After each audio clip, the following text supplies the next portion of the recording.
Augusto, y lo vamos a atacar totalmente entre los dos, porque está justo en el medio, así que codo a codo vamos a llevar una entrevista que la verdad ha generado mucha expectativa. Me han dicho que la iban a estar viendo.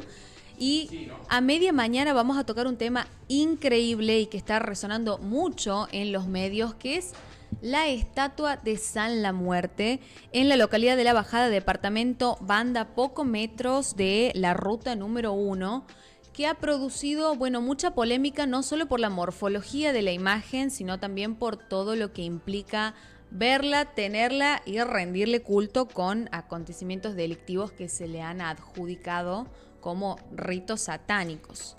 Así que para entender el marco legal de todo esto, lo hemos invitado el día de hoy al doctor Mariano Gil, matrícula profesional 3029, y lo admito mis nervios de pasar de ser mi profesora a entrevistarlo hoy.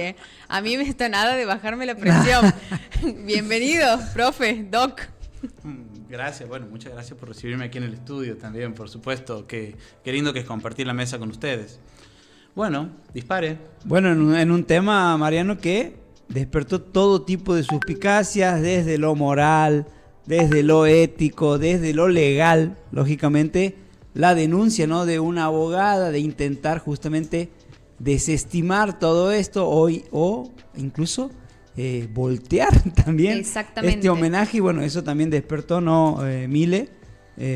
La necesidad de tener a alguien que nos pueda también empapar un poco de lo legal, ¿no? Claro, primeramente hacer la aclaración de que desde la editorial no buscamos hacer ninguna clase de discriminación en ningún culto. Admitimos la libertad de expresión, la libertad de religiosa, y por supuesto que la mesa y el número está habilitado para cualquier aquella persona que quiera venir a dar, vamos a decir, derecho a réplica para contar su apreciación, su perspectiva, sea desde lo teológico, desde la creencia, desde la práctica o desde el ámbito legal. Porque aquí lo que buscamos es hacer entender, no violentar ninguna creencia ni menospreciar, muchísimo menos las prácticas religiosas de nadie, sino comprender qué es lo que está sucediendo con esta disputa de derechos que, como bien decías, Augusto, está siendo llevada a cabo por la abogada Romina Martínez Junco, que plantea que no hay permisos administrativos ni municipales para la edificación de esta escultura, que encima está en terreno fiscal, según las palabras que ella, estuvo comentando en otros medios.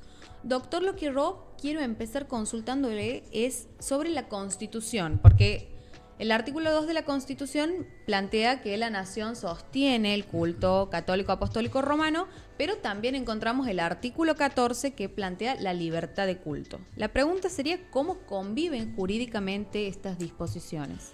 El derecho tiene lo que vendría a ser la faja objetiva, que vendría a ser la ley en sí misma, aquello que nosotros podemos constatar a través de palabras que se encuentran impresas, incorporadas en códigos o no, como en el caso particular de la Constitución que veníamos hablando, que además incorpora una serie de tratados internacionales que tienen una característica supralegal, es decir, dependiendo de la interpretación que nosotros tengamos de la Corte Suprema en un momento histórico, lo vamos a tener como arriba de las leyes o como al mismo nivel que la Constitución.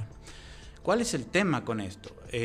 La Constitución debe ser interpretada como un todo armónico, a pesar de que veamos estas contradicciones de las cuales venimos hablando, que son aparentes más que nada en el caso que nos ocupa. La discusión acerca de la libertad de cultos es algo que nosotros vamos a poder rastrear hasta el origen mismo de nuestro país y de nuestra identidad.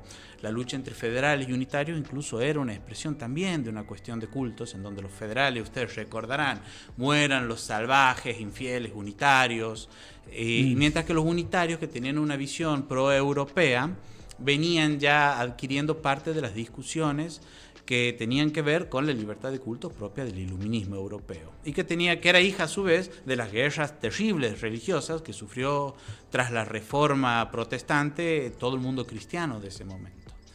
Entonces fue parte del paso del capitalismo. Nuestra Constitución, como hija de este liberalismo, ya sea en su versión federal o en su versión liberal, recepta la libertad de culto, y lo hace en el artículo 14, pero de forma indirecta también lo hace en el 19, cuando te dice que todos son libres de hacer lo que la ley no prohíbe y que de ninguna manera ofenda a la moral pública o las buenas costumbres. Y también ahora, tras la reforma del 94, lo hace a través de la incorporación de estos tratados internacionales que obligan al país a respetar las exteriorizaciones espirituales de las personas. Es muy interesante la historia de esto porque Santiago del Estero también está muy vinculado con una historia laica. Santiago del Estero no ha sido siempre ni ha garantizado, siempre ni ha permitido, siempre ni ha destacado en todas las oportunidades en las que ha tenido que dictar su propia constitución a un culto en particular. Si bien sabemos que la mayoría histórica de nuestra provincia es católica, hubieron grandes discusiones acerca de qué hacer con las manifestaciones paganas. En 1930, por ejemplo, en la Constitución, hubo un debate importante en donde participó grandes intelectuales como Raba de un lado, como del otro Oreste Di Lulo, que era una persona que sostenía la necesidad de que el Estado sostenga el culto católico, y en esa oportunidad, con esa talla de intelectuales, ganó la postura de que teníamos que mantener la libertad de culto y además tratar de hacer que el Estado sea un Estado neutral en esta disputa. Esto no es algo casual y yo creo que tiene mucho que ver también con nuestra propia historia pagana, por decirlo de alguna manera que puede llamar la atención, porque tenemos mucha. Sí. Bueno, a mí lo que me hace ruido, justamente estaba leyendo como para intentar comprender sin la mirada prejuiciosa sobre lo que uno puede ver, diciendo, bueno, ¿qué pasa legalmente? Y justamente, bueno, me voy al artículo 18 y al 19, y la pregunta sería en torno a estos artículos. Hablando de una devoción popular desde el derecho, ¿se la puede abordar dentro del concepto de libertad religiosa o de libertad de conciencia? Ambas son aplicables, pero de todas maneras, en este caso, de acuerdo a los tratados internacionales, no cabe duda que uno tiene la libertad de tener el culto que quiera. A pesar de que tenemos que saber que los derechos son siempre un espacio de disputa.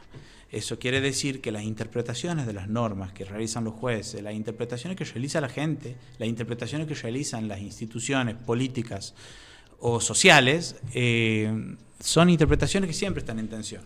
Por ejemplo, hablábamos nosotros de estos artículos que son artículos que no son nuevos. Y sin embargo, si nosotros nos remontamos a nuestra historia santiagueña, en 1951, pleno Estado de Derecho, no estábamos en dictadura, había elecciones libres, la provincia de Santiago del Estero prohibió la realización de telesiadas y rezabailes y de velorios de angelitos por considerarlas contrarias a la moral, a las buenas costumbres y a la sanidad de las creencias de Santiago del Estero. Y esa prohibición significó en la práctica, según los dichos populares, que hayan subsistido en algunos reductos muy pequeños como mecanismos de resistencia. Y un poco se parece también a las historias de las salamancas, cuando nos preguntamos si realmente las salamancas eran espacios de reunión de brujería o eran espacios de otro tipo de resistencia cultural que eran llamados brujería para poder ser perseguidos en su faz pagana, por supuesto.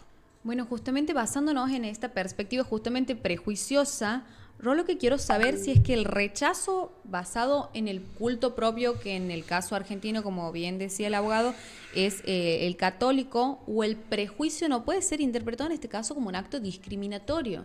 Puede ser interpretado como un acto discriminatorio, pero tengo entendido que parte de los argumentos tienen que ver también con la visión acerca de cuál es la delicadeza que puede llegar a, o cuáles son los efectos que pueden llegar a tener las infancias, por ejemplo, la visión de un esqueleto gigante. Exactamente. A mí me parece que esas son cuestiones que son muy relativas y que por supuesto tienen que ser analizadas por distintos actores políticos, sociales e intelectuales. Sin embargo, no podemos olvidarnos que el cristianismo está basado en la historia de la pasión de Cristo, que es totalmente... que es muy fuerte desde lo físico, en donde se relatan todas las torturas a las que es sometido Jesús, en la que se relata su propia muerte, su resurrección, luego la persecución de los apóstoles. Si uno ingresa, por ejemplo, en una iglesia católica, va a encontrar a aquellos santos mártires que se encuentran atravesados por flechas, crucificados, cortados en pedazos. Y ahí en ese caso no se hace y la propia tal represión observación. en las escuelas también es un aspecto. Entonces yo por eso tengo ahí esa duda de si no puede ser detectado como un acto discriminatorio, porque hay aceptación de otras de otras manifestaciones religiosas cristianas que también son violentas visualmente. Bueno, ahí estamos viendo una imagen de lo que es, bueno, la estatua que ya ha sido terminada, que tiene 13 metros de altura, y justamente sus dimensiones son las que han alarmado a vecinos, como así también a la abogada Martínez Junco, que me parece que el análisis morfológico es lo que, más allá de las dimensiones, es lo que hace que repercuta tanto en los medios. Porque bueno, encontramos en la mano derecha una guadaña, en la mano izquierda una esfera verde que, si no me equivoco, tiene luz también, y el ojo en el medio que produce también esas sensaciones de vigilancia, como los ojos rojos que tiene la estatua, que como manifiesta la gente, dan esa sensación de vigilancia, pero en el mal sentido. Y asimismo eso nos remonta a las alusiones con crímenes como el de Marito Salto que tiene esta figura religiosa pagana. Yo lo que quiero saber es si puede afectar al ejercicio legítimo de la libertad de culto la asociación que hay, el prejuicio. Yo puedo tener esta estatua en la propiedad privada, pero ¿no termina siendo también una obligación de los demás verla? Bueno, la tensión está ahí, se puede percibir. De hecho, la sociedad, una vez que se descubrió que esto era una estatua de San La Muerte, comenzó a discutir en torno a eso.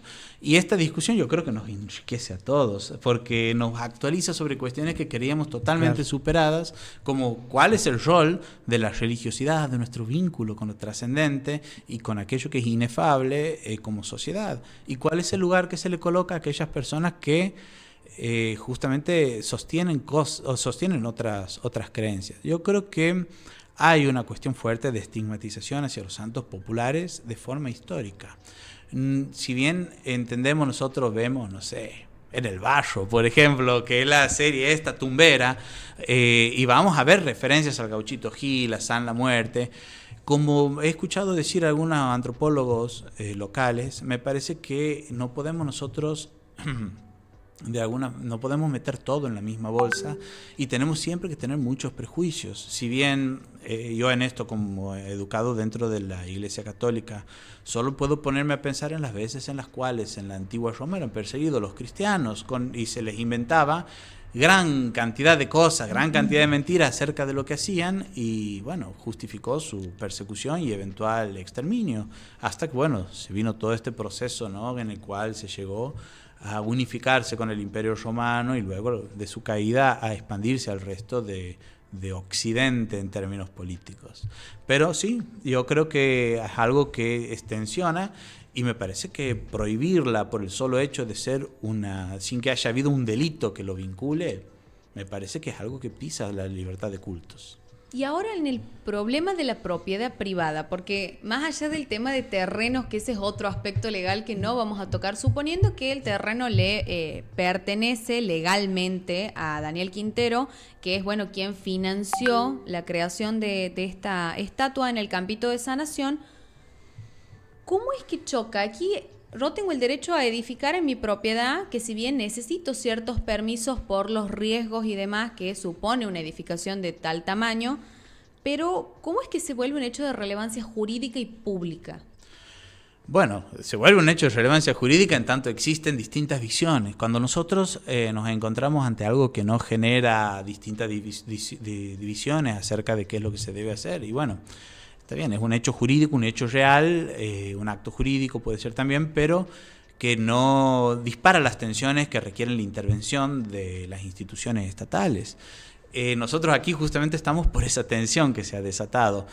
Esa tensión tiene justamente que ver con la impugnación del San La Muerte que se ha hecho, y me parece que en el objeto de la impugnación se pueden buscar muchas estrategias jurídicas. Una de ellas es advertir acerca del peligro que puede representar estructuralmente, o, por ejemplo, la posesión o propiedad de la tierra donde se encuentra edificada, que bueno, hasta donde yo he podido averiguar, hablando con un colega que lleva el juicio, todavía no tiene una sentencia definitiva debido a que se encuentra en una instancia de apelación con respecto de los propietarios dominiales, que serían aquellos que se encuentran inscriptos en el registro de la propiedad como propietarios de la tierra.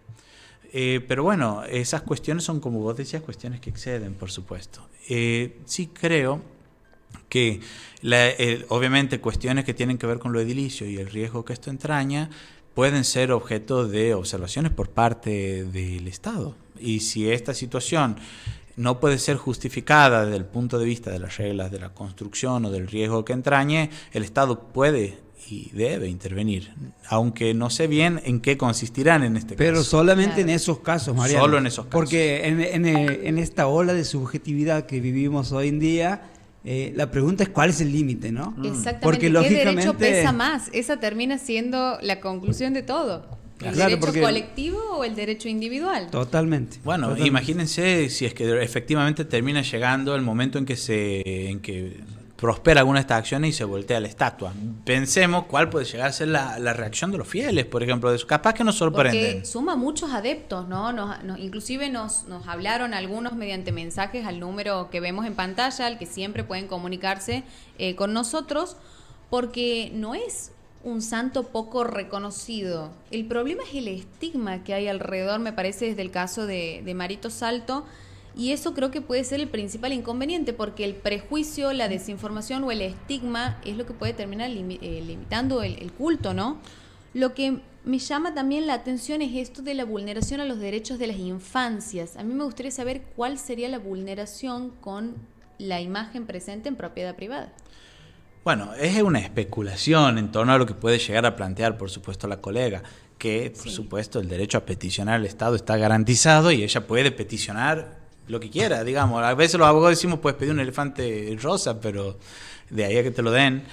De todas maneras, me parece que, teniendo en cuenta que es una especulación, quizás el hecho de una manifestación tan patente de la muerte, porque no cabe duda que uno puede contar una historia, uno puede decir algo que explique simbólicamente su existencia, pero un esqueleto con una guadaña. Ahora, yo los retrotraigo un poquito, saliendo un poco de esta cuestión del derecho, yo los retrotraigo a nuestra infancia. ¿Ustedes no vieron las aventuras de Billy y Mandy? Puro hueso, era un esqueleto con una guadaña. Network. Claro. A ver cuántos han hecho lío por eso, ¿me entiendes? Bueno, la abogada inclusive mencionaba el caso de Gravity Falls, claro, y cómo se frenó a Disney con su producción por justamente una morfología similar en uno de los personajes. ¿Cuál era? A ver, lo voy a buscar para que lo podamos compartir también. A mí me ha tocado ver Gravity Falls. ¿Veía Gravity Falls? Y bueno, es padre. Es parte de la profesión.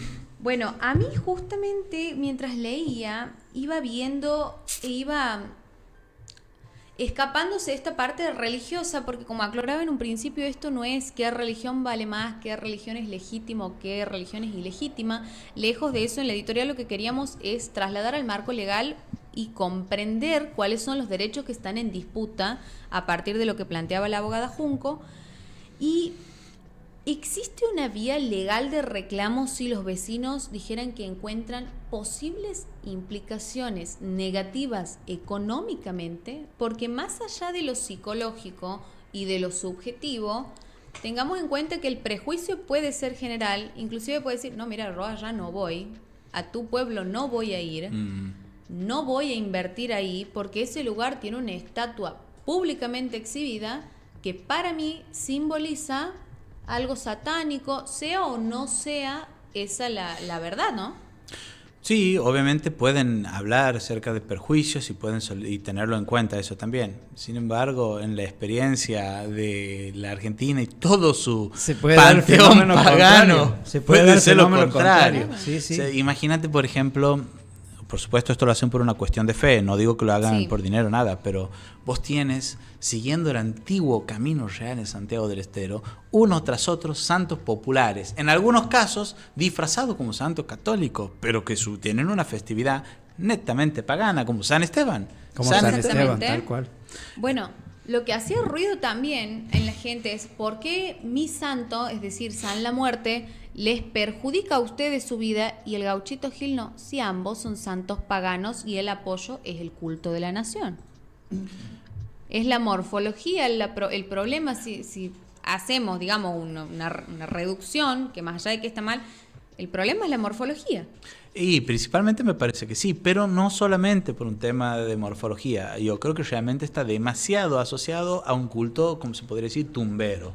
Es decir, vinculado con el delito, ¿Y no tiene esas implicancias, Mariano? Y bueno, tanto el caso de San La Muerte, tanto el caso del Gauchito Gil. Amén que puedan tener sus adeptos. Esto, sin lugar a dudas, cada uno tiene la libertad de profesar o de seguir a quien quiera. Pero no tienen ese tipo de implicancias. Y mira, es una pregunta más propia para ser contestada por un antropólogo, pero yo jamás metería en la bolsa todo eso. De hecho, tengo un amigo que tiene un Gauchito Gil tatuado en toda la pantorrilla porque vivió en Mercedes. Común. Claro, y Es él muy común. ha sentido esa llegada y de alguna manera, no voy a negar que lo transformó en una mejor persona esa creencia, en contra de todo lo que uno se imagina a veces. Y es católico, es creyente y practicante. Aparte, a ver, si nos vamos a poner tan sigilosos con la práctica, qué católico, seguro hay alguna excepción, pero no ha usado, por ejemplo, la cintita roja, así sea para el hipo o para la envidia? Y es práctica pagana. Bueno, pienso también en la cura del empacho, Exactamente, Sí. incluso ciertas infusiones, como el té de ruda, también, o sea, tenemos prácticas dentro del culto normalizadas, nada más que, bueno, esta hace ruido, creo yo, por la asociación a lo que fue el caso de Marito Salto, y eso también me da curiosidad. No sabría exactamente cómo sería la pregunta, pero seguro me vas a poder comprender, Mariano. ¿Acaso esto inclusive no sería una falta de respeto, habiendo tenido un hecho tan trágico como el de Marito?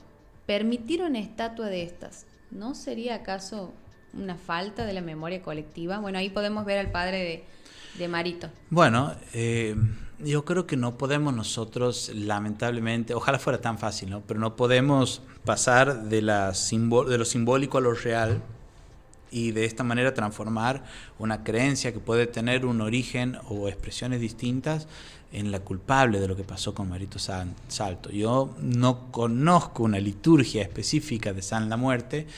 No creo, sinceramente, porque nos veríamos muchas situaciones más estrafalarias, que haya una liturgia específica que tenga que ver con el sacrificio de niños. Y es muy complicado el poder sostener que hay una vinculación directa.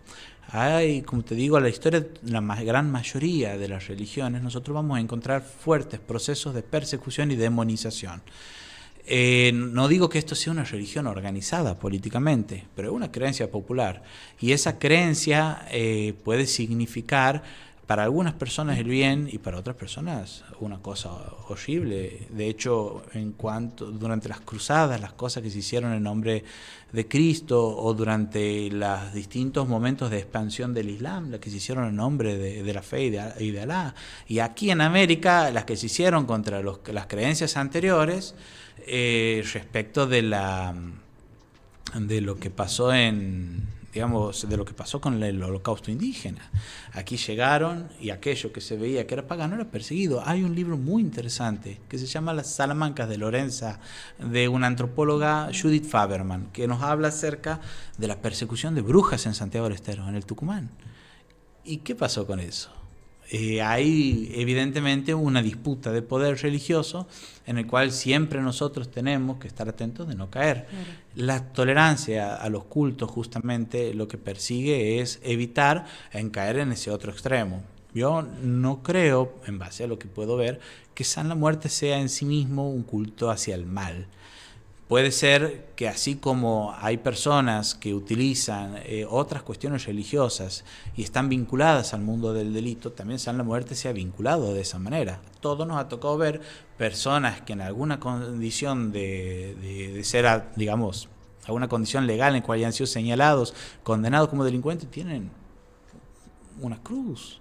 De hecho está en toda el lore, como diría la gente ahora, del ámbito del crimen y demás, el rodearse de esos símbolos, tener cruces, tener vírgenes, tener a un Cristo, no es algo nuevo esto. La visión religiosa varía y no significa una relación inmediata entre una práctica o una creencia y una determinada religión.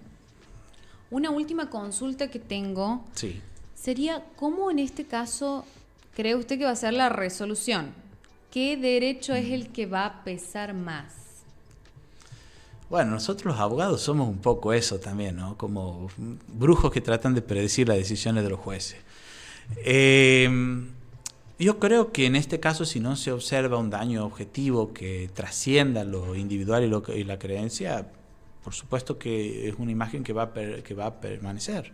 Si nosotros estamos hablando, en cambio, de que existe algo más ahí adentro que es ilegal, más allá de la libertad de cultos, y bueno, el juez fallará en concordancia. De todas maneras, habría que ver los términos en los cuales lo plantea la colega, y en base a eso también ver cuál es la defensa que se articula para tratar de ver cuál es la resolución eventual de un juez, que tampoco estoy seguro de en qué lugar caería. Yo creo que primero tiene que hacer una serie de cuestiones administrativas para que el Estado se expida acerca de la conveniencia o no de tener una estatua de este tipo. No, y primero seguramente tendrán que verificar cosas lógicas, obvias, como el tema de los permisos, sí, que sí. No creo que tengan. Sinceramente no creo. Bueno, no la abogada plantea que no los dispone. Incluso uno cuando quiere hacer quizás una construcción en un sitio más urbano, bueno, seguramente tendrá que atenerse, pero estimo que ahí tampoco están eximidos de hacerlo. Es que no es tierra de nadie, no creo que como plantea ella, es terreno fiscal, y aparte, ¿dónde están los estudios que garanticen la seguridad? Más allá de la creencia, el prejuicio